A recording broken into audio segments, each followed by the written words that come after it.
Good morning, dear beloved.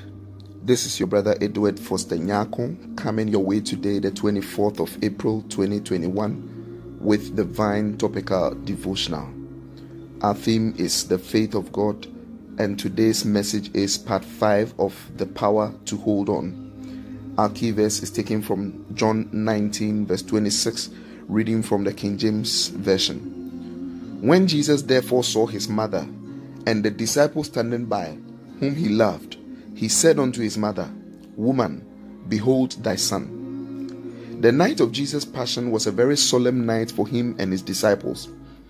It was like Jesus held his own funeral service before he would die, where he read out his will, gave his own tribute, and foretold how all his disciples will fail him and forsake him in the hour of his greatest need. First, as they sat at dinner, he spoke these very heavy words from a deeply troubled spirit, saying, Verily, verily, I say unto you, that one of you shall betray me. John 13, verse 21. Each of the disciples wondered if it would be him, but none dared speak until Peter signaled to the disciple whom Jesus loved, who nestled in the Lord's bosom, to ask the Lord whom it was that would betray him. Then after they had gone out to Gethsemane to pray, worse news followed. Jesus announced this time that it was not only Judas who had fallen, but the entire team would that same night be offended at him, forsake him, and flee while their shepherd was struck. Matthew 26, verse 31. Peter, the outspoken one, resisted this firmly, saying he was ready to follow Christ, even to death, even if everyone else fled. But Jesus knew this kind of self-confidence of men too well. He knew how frail human will and human love is in the face of afflictions and persecutions. He knew Peter's false confidence in his own perceived love for the Lord would only make his failure even more devastating. So he lovingly said to Peter, Simon, Simon, behold, Satan has desired to have you, that he may sift you as wheat. But I have prayed for you, that thy faith fail not. And when thou art converted, strengthen thy brethren. Luke 22, verse 31 to 32. You see, as hurting as the Lord was that faithful night, he was not shocked or offended that his disciples were all going to fail him. He knew that he would not fail them.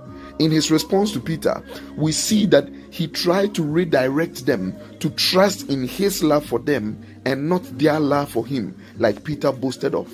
To cut a long story short, at the end of the day, all the disciples indeed were offended and fled, but the one who was restored the soonest and returned to stay with the Lord all through his trials and even unto the cross was the one disciple who called himself the disciple whom Jesus loved, John. Don't be deceived. Jesus did not love John more than the other disciples, but John appreciated and personalized the love of Jesus more than the rest, so much that he nicknamed himself after it.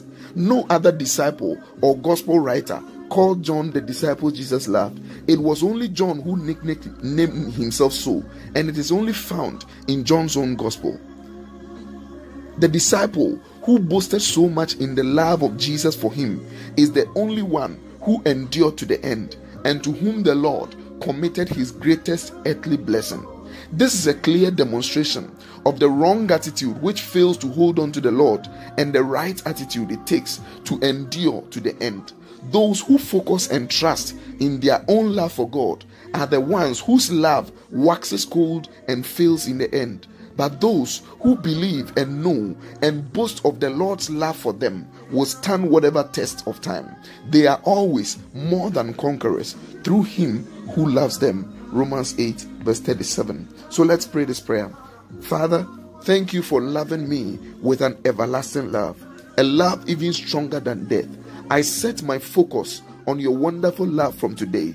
Help me by your Holy Spirit to be rooted and grounded in your love, and to have the power to comprehend the depth, the width, the breadth, and the height of your wonderful love for me, that I may be filled with all your fullness, power, and glory in Jesus' name. Hallelujah.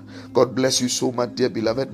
The question today is, would you be among the Peter's company who boasts in how much they love God, how much they pray, how much they will be committed to the Lord?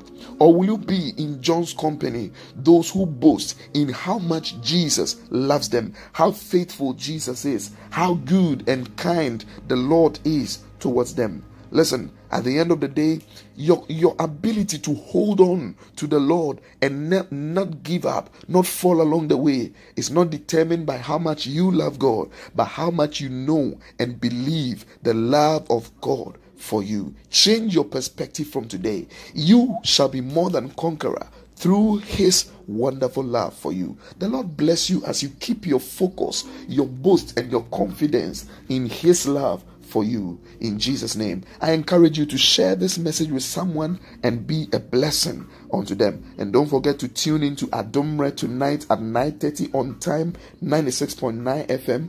You can also watch it live on our Facebook page. You will be blessed. Shalom and bye-bye.